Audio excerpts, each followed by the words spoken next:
Hello and welcome to Moderate Fantasy Violence, a podcast about pop culture and the world around it. I'm Alistair. And I'm Nick. And today we will be peering into alternative universes to see how things are different in What If Season 2, and then trying to solve a kidnapping whilst being yelled at by our horrible boss in Season 3 of Slow Horses. But before all of that, Nick, what have you been up to since we last spoke?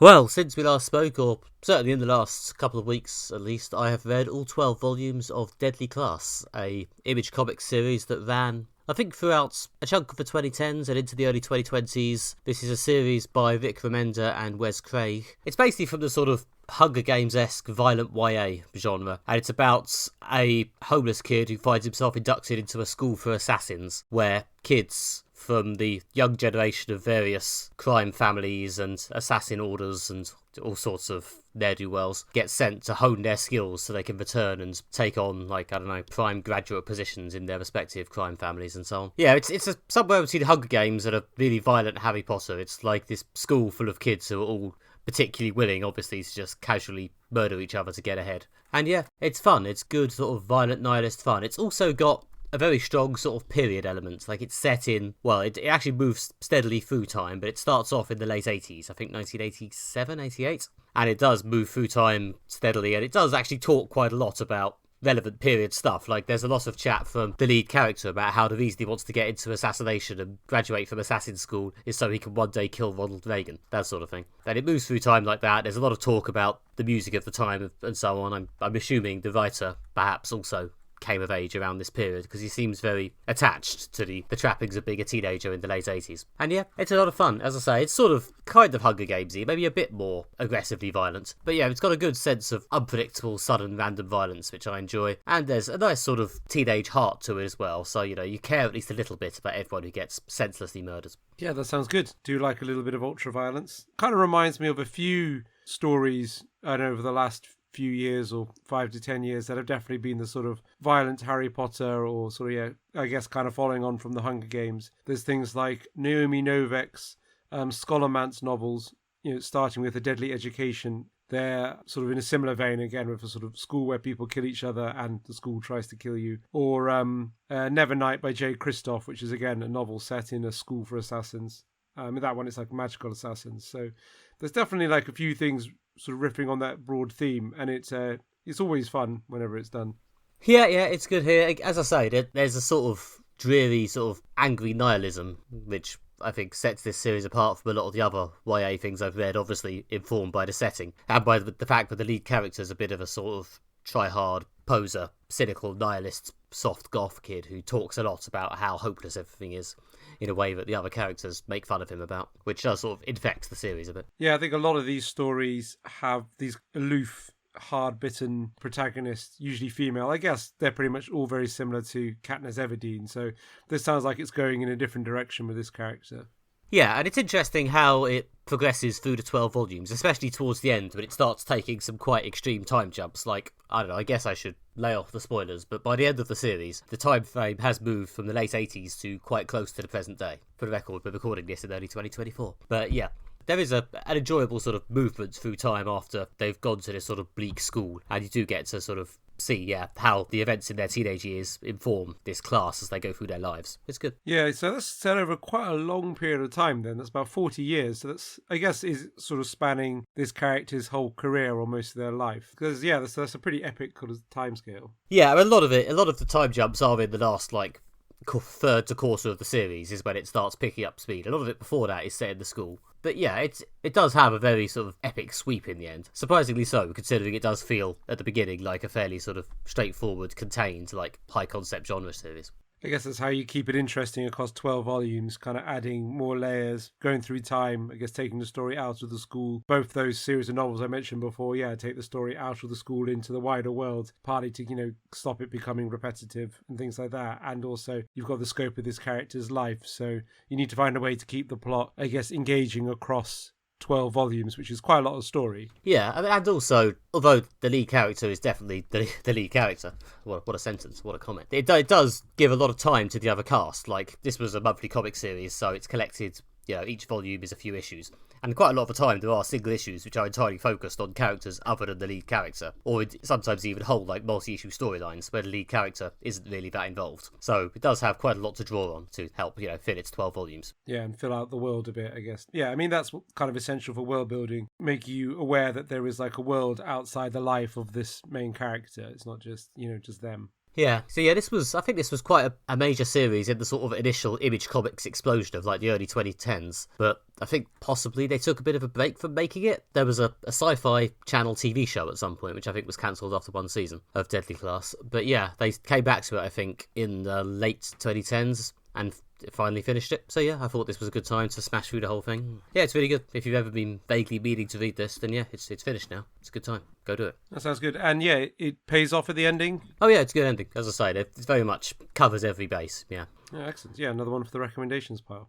Yeah, it's good. How about you? What have you been doing? Yep, so I went down to the cinema to see a film that's been getting people's attention, which is The Boy and the Heron, which is possibly the final film from Miyazaki. Obviously, yeah, great storyteller, created so many great films. Spirited Away, Howl's Moving Castle, sort of many, many films over the last, several decades. This is, a really beautiful animated film, as you come to expect from him, with a sort of fantasy slant to it. The story this time is it's set during World War II, following this boy whose mother is killed in the firebombing campaign when the hospital she works in burns down. He then, shortly later, moves to the countryside to live with his father and his father's new wife. And then, a sort of mysterious heron that can talk tempts him into this underground maze which connects to other worlds with the promise that he can find his dead mother and bring her soul back. So yeah, there's a lot of allusions to collective trauma, this boy's trauma, and the war, as well as in the story of him going through this fantasy world where he meets lots of creatures, some of them quite cute, some of them quite silly, some of them quite sad. So yeah, I mean, if you like Miyazaki, it's, I don't know, maybe not one of the absolute best, but it's a really good film and it was really worth seeing. Yeah, no, I know Studio Ghibli films are normally, at the very least, some kind of magical experience. I do feel bad how few of them I've actually seen. Yeah, I'm not a huge expert.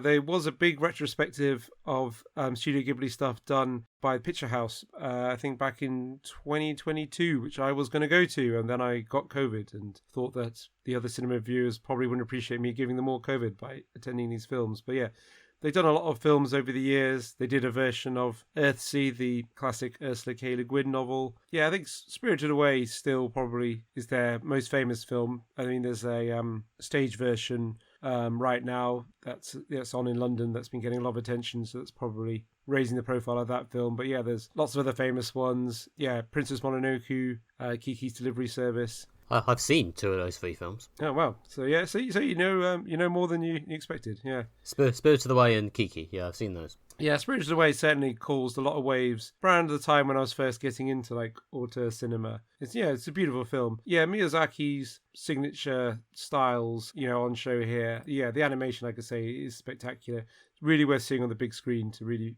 appreciate it fully, how beautiful it is. Yeah, no, those films are normally pretty gorgeous, yeah. I think the only one I've seen at the cinema is Arrietty, which I don't think I've seen. It's nice, it's sweet. Yeah. I keep meaning to go and kind of watch my way through all of them. They were all on Netflix for a while. They might still be there, in fact. Yeah, I guess there's sort of talk about him retiring, although I don't know if it's been officially confirmed.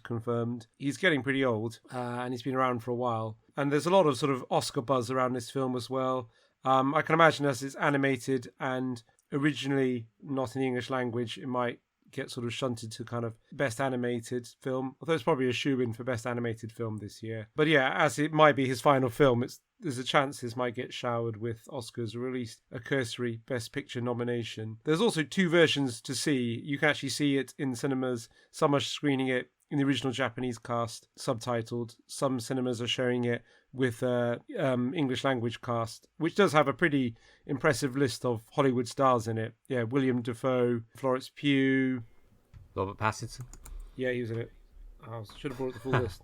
Yeah, so it's got like Robert Pattinson, Christian Bale, Florence Pugh, William Dafoe. Yeah, just a huge list of kind of well-known actors. Mark Hamill, Dave Bautista. Some of them obviously very, very distinctive names. You can just recognize them from their voices as well. So yeah, you've got your choice as well well, if you live in London where there's a large variety of art house cinemas, of seeing it with the original Japanese cast or the Hollywood cast. I'm sure some people have gone to see both versions. Probably, yeah. Which one did you see? I saw it with the Hollywood cast, as I am a Philistine.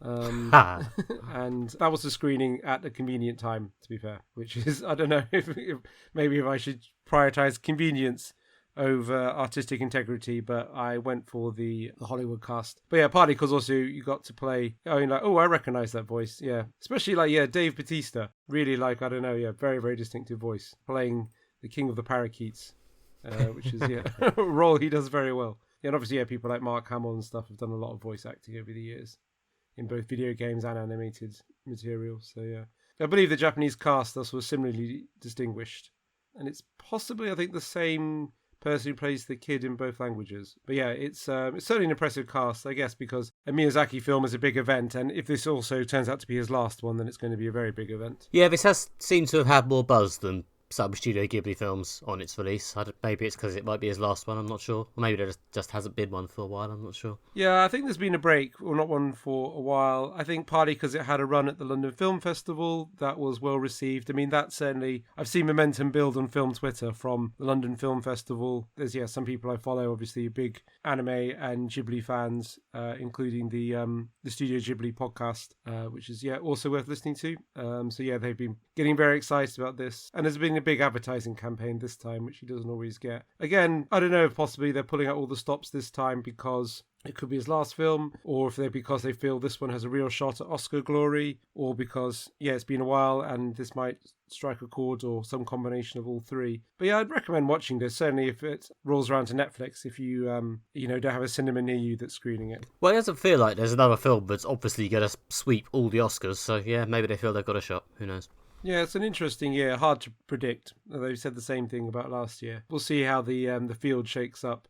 This has certainly been the most interesting film I've seen in the cinema this year. I did see Next Goal Wins on New Year's Day, starting the film year out, and unfortunately that wasn't very good, so I can't really recommend that. But then, yeah, this has certainly, I guess, set a high bar as the first really good film of the year. And then, yeah, with the run-up to Oscar season, we'll see what else emerges from the pack. I'm sure we'll be covering some of them on this podcast, so stay tuned. Yeah, join us for Alistair's Oscar predictions at some point in the next few months. And, of course, no doubt, the traditional honk, honk, ding, ding noises. Yeah, always a favourite. I'm excited. Yeah, it's a highlight of the year. Okay, and now, first up today, it's the second season of What If, the Marvel cartoon series in which we take a look at some other universes in the much-covered Marvel multiverse, in which the events of the Marvel Cinematic Universe unfolded in different ways. What if a different character starred in a different character's film? Well, you'll certainly get the answer to that. These are all narrated by Jeffrey Wright as The Watcher. The first season of this was a few years ago, and now they're back with another 9 alternate worlds. Alistair, you've seen all of these. What did you think? Well, it was certainly entertaining. There are so many combinations and sort of, things you can do with the Marvel Cinematic Universe with the enormous numbers of films and TV shows and characters. So, yeah, it kind of stands to reason that you could smash them together in interesting ways and produce some interesting stories. I feel each individual What If, which is a sort of fairly succinct 30 minutes, they work based on how well they kind of stand as a story in their own right. You know, if they basically have a compressed version of a film, a short film, if you will, sort of structure, or then they kind of work quite well. The ones I enjoyed the most were definitely the ones that had that sense of being a complete story, whereas some of the ones that were less good were more of an idea or a mood, I suppose. But overall, there were definitely some entertaining ones. So, yeah, I think, again, this series was a success along the lines of the first one. As you may have picked up from my subtle, artful introduction, I'm starting to grow a little weary of the What If premise of what if we did a film again, but with a different main character borrowed from another film. I felt that may have been slightly done to death at this point. The what if Iron Man was the main character of Thor Ragnarok was not something I was in desperate need of. No, that one was not as good as some of the others, Yeah, that was not the best. I think, in general, with this season, I found it weirdly backloaded. I thought the first 4 or so episodes I found slightly... I don't know, they weren't all awful, but none of them were particularly stuck with me or moved me. There's some good moments. I thought the Cyberpunk one with Nebula at the very beginning was a pretty good rendition of those tropes. It was decent enough, they committed. But yeah, a lot of the rest of it was slightly just generic Marvel content. Although it did happily pick up a bit in the second half of the season. Yeah, I mean, we've seen in the previous season a lot of different characters put together. Previously they did what if Black Panther was in Guardians of the Galaxy? Yeah, and I think you're right. That's feeling a bit tired at this point. It's when they kind of try to be sort of genuinely creative, come up with something that's unusual or interesting, then it sort of works. And I suppose it's relying on your knowledge of the Marvel Cinematic Universe. I guess probably for the people who've seen almost all the films or all of them are the ones who are getting the most out of this because of all the little nods and the little crossovers. And the episodes that exploited that the most are the ones that kind of worked the best. Yeah, but it's interesting to see stuff like there's one where basically Hela, the villain from Thor Ragnarok, lands in the world of Shang-Chi, which was quite fun, if only because it's a corner of the universe that hasn't been milked too hard. I may possibly just be getting a little, I don't know, I may have seen enough variations on the Avengers and the Guardians of the Galaxy, so messing around with some slightly different aspects was perhaps a good idea. Yeah, we've seen so many different versions of Thor and Iron Man and so many stories with those characters in since the dawn of the Marvel Cinematic Universe that it's kind of been done to death at this point. Yeah, I much preferred some of the ones that focused on, like you say, other aspects of the cinematic universe. Like, for example, digging into more of the world of the Ten Rings, because that's only been explored in one film, or the one with the Native Americans, which seemed like a whole new area, again, of MCU that hadn't been explored before. That's what kept it fresh and interesting. Well, yeah, I think it was interesting to see them go entirely into new territory. I mean, I think carrying on just sort of slightly rejigging existing films does run the risk of becoming a bit tired and old and like it's just, I don't know, general bonus content that's only really of interest to really hardcore fans. If you want to feel you've actually got a story to tell, then I think there has to be a feeling that it's doing something more interesting and more creative than just sort of jiggling the action figures around, even if in some ways arguably that is what it's doing. But yeah, if you want it to actually feel like it's worth watching, then you need to at least have the pretense to doing something more than that, maybe. Yeah, especially worth watching for more than just the hardcore completists. I mean, partly one of the things that they did to make it interesting or eye-catching this year was releasing the episodes, one episode a day over the Christmas period, making it a sort of Christmas special, or at least a Christmas treat, which was at least, interesting and different. I don't know if it's because they've not been doing so well with the TV and some of the cinema properties recently, and they wanted something to stir up some goodwill and get people's attention, or if it was just that's a convenient way to release this TV show. Yeah, I'm not sure either. I mean, I guess they wanted one way or another to have the Christmas episode they've made to come out around Christmas. Maybe they were just running so late, but this was the only way to do it. I don't know. Although, the Christmas episode was quite nice, I guess. I wanted to like it a bit more than I did, but the bit where an existing character becomes a Hulk monster was fun. Yeah. That was good, yeah. And I did like how that episode riffed on Die Hard as well, yeah. Basically pretty much doing the plot of Die Hard. I suppose that's just kind of then leading into that internet joke of Die Hard is a Christmas movie, if not the most Christmassy of Christmas movies. So who'd expected a geek culture show to lean into a geeky internet in-joke? Yeah, no, I've seen Die Hard. I got those references. In fact, I saw Die Hard for this podcast. Yeah, way back when we did our first Christmas special, I think. Yeah. Back in the day. Back in the infinitely worst time of Christmas 2016. Yeah, that was good times. Yeah, and then one of the other things I guess they've been picking up is kind of the story of Peggy Carter becoming a superhero and kind of making her more of a main character, and that she appears across quite a few episodes in this season. Yeah, she is kind of the main character of What If, is that if there is one, it's sort of signature character. They've clearly, detected that there's a certain level of interest in the Hayley Atwell, Peggy Carter character, and they've been sort of trying various things to keep her in circulation, basically ever since she was in, the first Captain America film. There was the 2-season TV show, which was quite fun, and it's a shame it only went for 2 years, and ever since then she's popped up in the occasional cameos before finally seemingly settling on this vehicle as Captain Carter in What If. Yeah, I guess that's partly to make it more of a cohesive thing, tying the things together. Yeah, with arc plots for both the first and second season, giving it something that you can kind of, I guess, get invested in, or a character get invested in, rather than each episode just being a sort of kind of different self-contained, but ultimately sort of kind of pointless story because it just ends and that's the end of it. Well, yeah, I think it's the bits where they started crossing over this season didn't, for me, have quite the same impact as they did last season. Maybe just because we've seen it already. But still, it's always fun to see the people meet up. I've always feel like it's a shame that Captain Carter doesn't call herself Captain Britain, but I guess that wouldn't be recognisable enough. Or maybe they've got plans for Captain Britain down the line. Or they think they might and they don't want to hem themselves in. Yeah, that's the thing. I do feel that, that they kind of missed a trick by keeping the Peggy Carter character in the past, because Hayley Atwell's a great actor and she'd be really good, in more films and more products. But the problem is that, because of the nature of the Captain America character, she has to stay in his past, he has to stay in the present. I mean, they've retired the character now, so it's kind of a moot point, really. But yeah, they definitely, with their one eye on good casting, missed the opportunity to kind of make more of that good bit of casting. Well, if there's one thing they don't lack at this point, it's actors. And, as I say, they've clearly managed to find a little vehicle for her in this What If show, so fair enough. And no spoilers for my upcoming top 3, which we'll be counting down in a minute or so, I guess. But yeah, I enjoyed her episode. I enjoyed her general presence. She justified her presence in the show here, I think.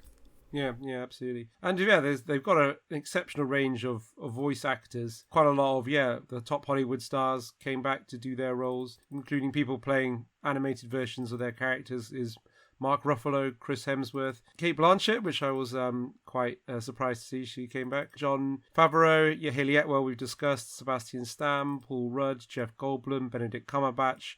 I'm sure there are others that I'm forgetting.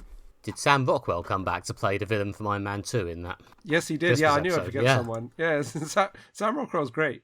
Again, he's a really great, both dramatic and comedic actor. I really feel that he could have, I don't know, he's always missing the vehicle that made him like a legend. But he's been in a lot of great films. And he was good in this. Yeah, I guess Kate Blanchett enjoyed the part, wanted to come back and do some more. Yeah, her episode was pretty good. I felt like they didn't quite sell her sort of semi-redemption arc, but it was still fun. Yeah, and it did fit the plan of basically being a self-contained short film. Yeah, for the record, it's not in my top 3, but that probably is my honourable mention. Yeah. That's what I liked as well. Okay, so... Yeah, before we tip our hands anymore, shall we begin counting? Yep. Right. I'll throw it over to you as our resident Marvel expert to begin proceedings. Okay. Right, well, I believe I've already mentioned my one honourable mention, which is the Hela episode. My number 3, again, we've already mentioned it. We've already mentioned most of the good ones at this point. My number 3 is the Kahori episode. I forget the technical title, but, what if the Tesseract crashed into some Native Americans and one of them became a superhero? In fact, loads of them became superheroes. I really enjoyed this episode as well, and it was beautifully animated. Yeah, they really excelled the animation in that one. Yeah, it was visually very nice. It's a decent looking show, What If, but yes, this did look particularly good, and it was a nice little sort of character built very deftly in relatively little time. It was a fairly sort of straightforward, basic superhero origin story, but it was fun to see them branching out a bit and doing their own thing. It's a bold move from a Marvel property to do the whole episode basically with subtitles, and yeah, enjoyed this. Yeah, I thought that worked well. Yeah, the villain's been Spanish conquistadors, so yeah, it's either in Spanish or the language of the Kohari people. And I did see in the credits there was like a thanks to the people of that nation for consulting on it. So it looks like there was like a lot of input into the episode to make it work. Yeah, it was good. It was decent. I'm no expert in that culture, but it came across as respectful. Yeah. Well, my honourable mention is, we've already mentioned it, the Christmas one, because just got to love a riff on Die Hard, as a Christmas movie. But my number 3, also already mentioned, was What If Nebula Joined the Nova Corps? Yeah, I thought it was a good little, like, self-contained kind of cyberpunk crime adventure, leaning into the tropes a bit, but, weaving in different bits from the Marvel Cinematic Universe, including Nebula and various Guardians characters, and some of the villains and other characters from some of the other Guardians films. But I really liked it as a sort of cyberpunk adventure with hacking, heists, murders. Jude Law cropping up playing his villain from Captain Marvel. All round, just a good little cyberpunk detective story. Yeah, no, I really like this as well. It was by far the best episode in most of the first half of the season, and it was, as you say, it was quite tropey as cyberpunk stories go, but it lent into it. It did a good job. It committed. It had Howard the Duck in it, playing a sort of cyberpunk bar owner, his role, I guess, in the sort of noir setting, and it was a strong start. Yeah, that was funny, and Taika Waititi playing the big part of Rocks. Had a dash of humour, I think. As you say, like with like Ed the Duck being one of the main characters. Howard the Duck, Alistair. Ed's a different duck. Oh my god, I got my ducks all messed up. I need to get my ducks in a row. God. And, feel free to leave all this in. It's Oh yeah, absolutely. It's just humiliating for me. Cool. So let's breeze quickly past let's that. Quack on, Alistair. Let's quack on. Let's quack on with my number 2, which sadly does not have a duck in it. It has, however, already been mentioned somewhat. This is episode 5, the second Captain Carter episode they've ever done. This, well, basically, yeah, last season they did What If Captain Carter was in the first Captain America film. This season it's What If Captain Carter was in the second Captain America film, with the Winter Soldier's role taken by the Steve Rogers Hydra Stomper character. I probably shouldn't like this as much as I do after all the mean things I've said about What If episodes that are basically just reruns of a film. But yeah, I thought this worked quite well. I thought the Captain Carter character is clearly one they were a bit more invested in. It felt like they stopped a bit more to actually provide emotion and characterization rather than just relying on, look, we're doing the thing but a bit different, which could only take you so far. There was some fun weaving in of bits and bobs from like the Black Widow movie as well to make it a bit different rather than just being a rehash of Winter Soldier. So yeah, I thought this was good. Yeah, from the first season, I think it was the first episode, was, Captain Carter does the original Captain America film. And this one was very much, sequel in the form of we'll do the sequel Captain America film. But they found a way to make it interesting, like I say, by bringing in the Widows and the Red Room and stuff. Now there's so much Marvel lore to draw on. They can mix things up in interesting ways. But it did really work, partly because, again, with Captain Carter very much emerging as the main character, he gave you someone who's invested in as well. Yeah, but it really helped that the story they were working with is a good story because, that was a great film, the Winter Soldier film. Oh yeah, I think that's still widely regarded as one of the best ones, isn't it? Yeah, it's definitely an absolute highlight. Certainly, breaking into the top 5, even the top 3, along with like Ragnarok and some of the other ones that just smashed it out of the park. But yeah, no, it didn't redefine anything for me, but I really enjoyed it. What was your number 2? My number 2 was, your number 3, which is, as already discussed, the Native American episode. That was, really good. Little worked well as that sort of self-contained story thing. Yeah, it was basically a whole film compressed down to 30 minutes. Yeah, it was just a great piece of storytelling. Something new for the MCU. So I wonder if it'll get picked up elsewhere. Possibly, if it's successful enough. I mean, they did put Captain Carter in the second Doctor Strange film, so anything's possible. Admittedly, she got chopped in half by a shield, but, I thought her appearance in the final episode of the season was a bit disappointing, to be honest. I felt like they didn't write her particularly interestingly in that. She was just a sort of yelling sidekick for Captain Carter. But her actual episode was pretty good, yeah. Yeah. That last one, I don't know if it pulled things together so well. It just kind of felt like we need an arc plot, to kind of pull this together as a thing. But this episode, seemed to be, very tastefully, respectfully done. Great story. All subtitled, exploration of the the culture and language of the Kore peoples. So just a great little bit of storytelling. As far as they managed to fly something so unusual in under the radar of yet more Marvel content. Well, yeah, that is one of the main reasons why I think it feels distinct and interesting. It doesn't just feel like more Marvel content. Yeah. So yeah, a good time. Drum roll. My number 1, an episode we somehow haven't mentioned much. This is the penultimate episode of the season, which is What If the Marvel Cinematic Universe happened in 1602? A strange episode in which, the Marvel characters start occurring in 1602 for some reason. And we have, Steve Rogers Hood, or whatever it was, and Thor as the grumpy King of England, and all kinds of Marvel characters just popping up in medieval times, as you do, accompanied by a time-travelling Captain Carter. This was quite silly, and I don't know if it had quite as strong an emotional arc as the Captain Carter episode, but I just thought it was a lot of fun, and I thought the big emotional moments at the end did land. Yep, this is also my number 1, so we've got some agreement there. Yeah, definitely the best one of the season. Yeah, I just really liked how different and interesting it was. There were some great sword fighting scenes.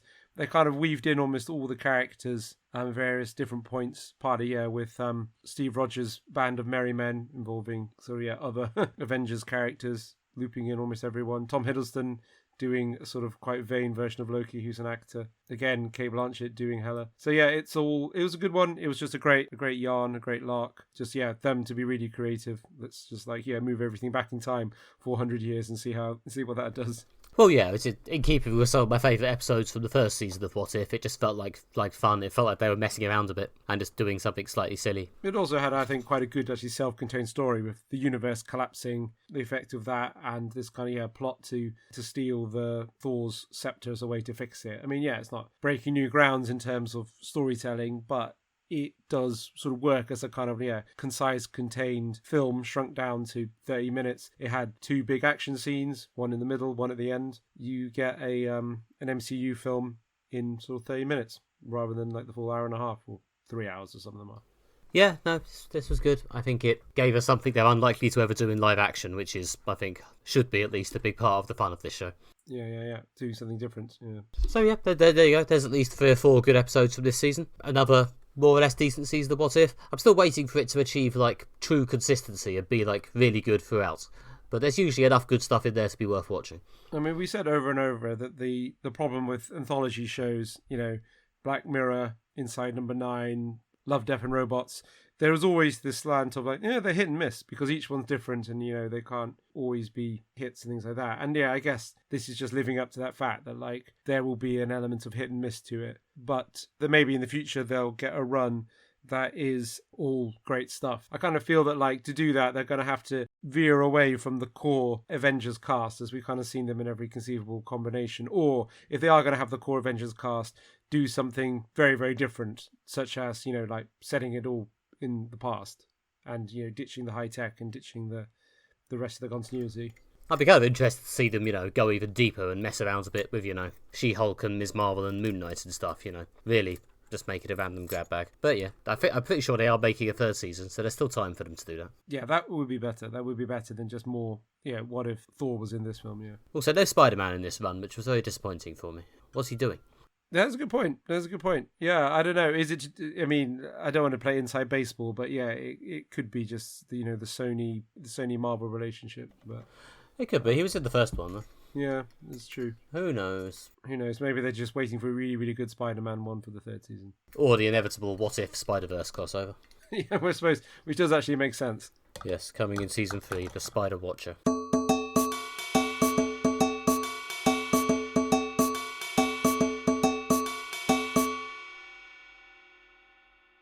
And lastly today, we are going to have a chat about the third season of Slow Horses. This is, of course, the spy drama on Apple TV, based on the novels by Mick Herron, about the loser spies of Slough House, the place where spies' careers go to die, led by Jackson Lamb, played here by Gary Oldman. And in this third season, our heroes find themselves, well, one of their number finds themselves the victims of a kidnapping. But when they look into this kidnapping, then, well, they quickly find out that there's more to it, and then, later on, even more to that. Yep, it's another season of this highly acclaimed show. We've reviewed it before. We like it. I ranked it highly in my top 5 TV last week. Alistair, what did you think of this third season? Well, as you just said that this came out higher on the top TV shows of 2023. It won't surprise anyone to say that I thought this was very good. Yeah, it's consistently just a good show, very tense. It's like a good spy drama. I just like the way it's done. It's in some ways quite old school in that it's 6 episodes, self-contained season, 1 arc plot per season. There's character progression and things like that across the seasons, but generally they're kind of self-contained stories, usually with some twists and turns building to a tense climax. What's not to like, really? Yeah, this is good in a very sort of straightforward, assured, understated way. There's no, pretentious bells and whistles or incredibly convoluted storytelling. It's just got, a solid story, solid characters, usually a good sort of spy mystery that unfolds in a way that's both not predictable but still understandable. And it just marches inexorably with a sort of growing, accelerating, exciting pace to some sort of big climax. This specific season probably has the most ambitious bang runabout action scene they've yet attempted, a sort of big showdown in a locked bunker that goes across the last 2 episodes with some gunplay, some hand-to-hand, a lot of action, which they pull off. They're clearly doing it on a bit of a budget compared to the big movies, but it's very well done. I mean, this show has a veneer of realism to it.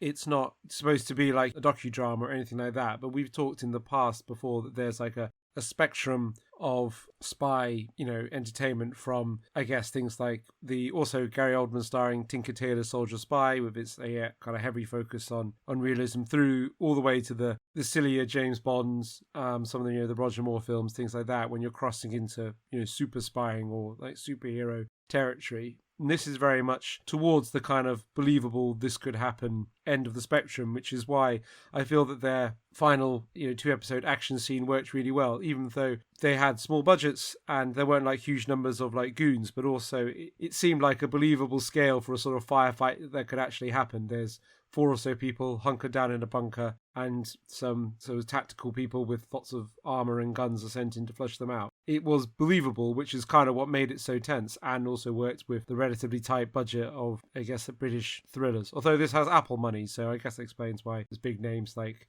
Kirsten Scott Thomas, Gary Oldman, Jack Lowden in it. Yeah, the thing I'm always impressed with in this show is the escalation. When you watch the first episode of a season of Slow Horses, it often seems quite quite slow, quite leisurely. Like, Slough House, the place where the spies, the slow horses are based, isn't the most, exciting and dynamic of places. It's kind of meant to be where loser spies are sent to just sort of clock watch their way through the rest of their careers. So it always starts in quite a sort of slow, understated, borderline boring way, and then somehow starts ticking up pace quite quickly to the end, but you're always completely on the edge of your seat. Yeah, and there's always some twists and turns, and they're never predictable. It always shoots off in like a direction that you weren't expecting. Considering I've seen so many spy dramas over the years, and now we're on to the third season of this, you kind of know who the players are and the sort of background of it. But they always manage to pull a couple of twists out from under you that are very much like, oh yeah, I really didn't see that coming. Oh, that's an interesting direction to take the story, which is what I think keeps it good and fresh and interesting. Yeah, as you say, on the spectrum of spy dramas from, documentary realism to James Bond, this is, I don't know, I suspect it's probably closer to James Bond than it wants you to think. In fact, I suspect real spy life maybe isn't even as exciting as this. But, it's definitely, I think, more grounded than, say, Spooks. I don't know, I think a lot of the groundedness, I think, is in the characterisation and the sort of loser nature of the characters. They're such underdogs in a way that's quite relatable to those of us who have, who see ourselves as the plucky underdog loser, or the plucky underdog hero even, for those of you who have self-esteem. But, we all like to see ourselves that way, and the fact that the characters are, are that way and are seen that way by other people does kind of almost make almost anything that happens to them seem vaguely realistic, if that makes any sense. Well, yeah, and also we're British and we love a heartwarming British underdog story. I mean, we're currently, as a nation, everyone's getting very invested in the post office drama. So yeah, again, which Toby Jones plays, an underdog taking on the system. And yeah, it's easy to empathise with the slow horses as, maybe some of them were like unfairly cast out or, shouldn't be given to Jackson Lamb, who's horrible just to toy with. But also, the kind of the establishment spies at the park, some of them are just like so awful that you can't help but root for the underdogs. They just made particularly despisable establishment types. So it's definitely playing on, I think, some like, I don't know, British tropes, of the kind of lovable underdog. Yeah, much more so than James Bond, who is very much like top dog. But in some ways, this seems more British, I suppose, than James Bond. Well, yeah, even Spooks, which had its moments, but did often seem like a sort of British take on the sort of American Cool Spy 24 show. Whereas this does feel like a very British spy drama. Yeah. I mean, the fact that it's all shot around sort of Old Street, Farringdon, Barbican way, and, and sort of using some rundown sets or old buildings for the location of Slough House. There's lots of kind of shots of cafes and things like that. I used to work in the area, so I know it quite well. It's not like glamorous like Spooks was. And it's not also like leaning into like the high-tech gizmos, that kind of James Bond has, all the ridiculousness of like conspiracies that have 4 or 5 layers in them that like 24 had. It is sort of, believable, but always like, but like I say, it also makes it more tense that you can believe these are real people. So when the plot line largely revolves around one of the slow horses being kidnapped, you really feel that like, oh no, I really like this person and I hope they pull through. Yeah, and also the show has a solid record of being willing to kill its characters, which does give all this stuff a bit more tension. Yeah. And also what I liked about this season is that the emotional fallout that was picked up. There is character progression between seasons. Yeah, and you get to see, the effect of one of their number being killed in the last season, or the effect it has on the characters in this season. So just showing that, like, these people aren't, robots. They have, emotions and things like that. I mean, 24 was one for, like, even after, like, a few days of 24, the amount of, like, emotional turmoil, horrors, kind of physical strains, even literally dying, that was heaped on Jack Bauer just got kind of quite silly, and they just kept piling it on. Whereas this, there's a believability element with the kind of psychological impact on the characters. Yeah, I mean, the characters, there's relatively few of them, which I guess makes sense because there's not that much space, but they all have a clear role to play. I do enjoy Jackson Lamb, played by Gary Oldman, if only because he's the sort of character who, in other shows, might well have been played as this guy who wears a sort of slightly stained overcoat and maybe has a loose tie and hasn't shaved very much, but is otherwise, actually quite cool and handsome, but he's, spoken to like he's a truly disgusting, massive loser. Whereas Gary Oldman is being allowed to play him as genuinely quite unpleasant. Like, as other people have written of Jackson Lamb in this show, he looks like he stinks. He does, yeah, and like the farting and like he was like the boozing and like, his office is a tip, everything's a tip. His diet is like ridiculously unhealthy. It's not glamorous in any way, shape or form. He's just like quite revolting. And he is just horrible to everyone. because he's a bitter person. I mean, in this show, yeah, it is a spy drama. You know, it is very tense, especially when it builds to the climax. But it also can be quite funny, especially with the really nasty things that Jackson Lamb says to other people. It's one of those things. It's funny when it's on TV. It'd be awful if it was your actual boss constantly demeaning you in that way. Yeah, but as I think we said when we last covered it, but the showrunner of this is one of the writers from The Thick of It, and you could feel a bit of Thick of It DNA in there when they're verbally abusing each other. Yes, I think at the end of the last episode of this podcast, you described it as spooks crossed with The Thick of It, and that is pretty much like, on the nose, with the horrible swearing, the degree of reality, the spy drama, the also sense of like it's about the bureaucratic processes that surrounds spying as well. Like, for example, there's a plot line in this about them having to shift loads of boxes to an archive. You know, it's not glamorous work being a slow horse. A lot of it's just moving boxes of intelligence around. Yeah, and again, it's not just thick of it in the sense that it's got insults in it. It's thick of it in the sense that there's a real sort of cynicism in it about the way that a lot of these establishments are driven by just complete power-hungry unpleasantness. Yeah. Just, banal vanity. Yeah, and the thick of it and Slow Horses has also this kind of Kafkaesque sense of like the process itself has come alive and sort of taken over, and like the meaning's kind of been drained out of it because, they're not trying to like stop like a war or like you've been, linked into like, something like really, really big. They're in a lot of the plot around this season also revolves around a security inspection at, MI5. It's kind of to do with these kind of processes and these kind of like government bodies and like privatization as security contractors are thrown in. There's this sense of like, there's this big like apparatus that surrounds these important things like government, security and stuff. But rather than the apparatus delivering for people, it's somehow come alive and delivers for itself in this weird convoluted kind of self-eating way that just kind of grinds up the people who are trapped in it, which both do quite well using humor to illuminate this. And in the case of Slow Horses, also gunplay. Yeah. So another good season of this. I said this last episode, but if you have access to Apple TV and you're not watching this, then I'd strongly recommend it unless you're really anti-spy. Yeah, exactly. Yeah, great cast. Yeah, Gary Oldman's really good. Jack Lowden is sort of the main character, is quite good. The plot line with his grandfather, played by Jonathan Pryce. So there is another James Bond connection there. He was an actual Bond villain once. The plot line with his grandfather sort of slow decline into dementia. It's actually quite moving and sad as well. It's quite sad and it's quite it's quite subtly underplayed here. Like it may well be because it's basically a plot line for a future series. Like they're very ahead on this program. It looks like from the trailer at the end of this run, they've basically already filmed season 4 and seem to now be assembling in London to film season 5. So if nothing else about Slow Horses, I can recommend it to you, confident in the knowledge there'll probably be more.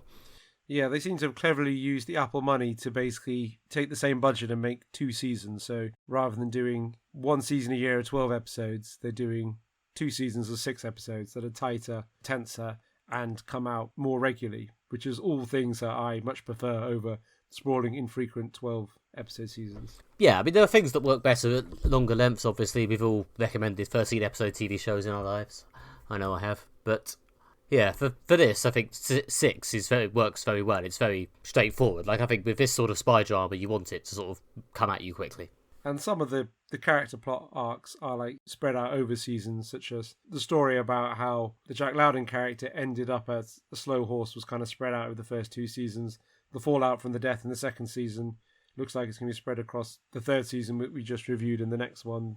This decline plot line, that's going to be again spread out over seasons. So there are kind of overlapping bits and pieces. So it'd be interesting to see where it goes next. I do feel that like they've kind of done a few times the beat of, Lamb's disgusting, lazy and horrible, but once he gets motivated and he cares about his slow horses, he's actually quite effective. I feel they've done that beat a few times. It was quite good, the home invasion bit in this season when, you got to see that Lamb actually knows his stuff and, can kind of take care of business when he needs to. But I feel as they've done that beat a few times. Hopefully that won't be the ending of the 4th season as well. I sort of feel like they slightly counterbalanced that beat this time by having also his relationship with Standish break down a little bit shortly afterwards. Just, to make it clear that he's not just secretly cuddly. Yeah. And that's also part of the character progression. I also like the fact that, the computer guy crashes a bus into the house for no reason. It doesn't Yeah, make any that was difference in the hilarious. story. That was ridiculous. Yeah, I enjoyed that. Yeah, if only because a lot of the rest of the show is, as we've said, sort of quite low-key and subtle in a lot of ways. And if anything, yeah, the joke is that this idiot thinks he's in an episode of Spooks, or possibly a James Bond movie. Yeah. So it's interesting to see where they take this. Hopefully it'll continue to be fresh and exciting, which is what this season was. So hopefully the same for the future. There's a lot of books, and I know people who've read the books really like all of them. So I think there's a lot of material for them to use as well, which is a good sign. Okay, cool. See you again next year. That's all we have time for this episode. If you have enjoyed this episode of Moderate Fantasy Violence, then please subscribe in your podcatcher of choice and leave us a review. You can also visit our website, moderatefantasyviolence.com, where you can get other episodes of the podcast, bonus audio clips, and short written pieces by Nick and myself. And you can also follow us on social media, where we are MFV Podcast on Twitter, Moderate Fantasy Violence on Facebook, and maybe we'll start a Blue Sky account soon, who knows. But one person who has started the Blue Sky account is me. You can follow me on Blue Sky as Nick Bryan, Instagram on as nickbryan.com, and yes, I still appear to be on X/Twitter for now. Maybe one day I'll actualise my dreams and leave. Or nickbryan.com for more details of my comics and such. You can find more from me on Twitter, Instagram, Blue Sky and Threads by searching for Alistair Ball, or you can find more of my writing at redtrainblog.com, or you can find my theatre reviews at Everything Theatre. Or you can join us here next time when we will be homing in on our targets using echolocation in Marvel's Echo. What? Does that make sense? Who knows? Just about, yeah. I haven't seen the show, so I had to make that up as I went along. For spoilers, it's not set on a submarine. It's not set on a submarine. No, it's not. It's not the Marvel Vigil crossover. But, anything's possible really at this point. And then after that, we will be riffing on Frankenstein in the new film Poor Things. Join us in 2 weeks to find out what we made of those. Until then, goodbye. Bye.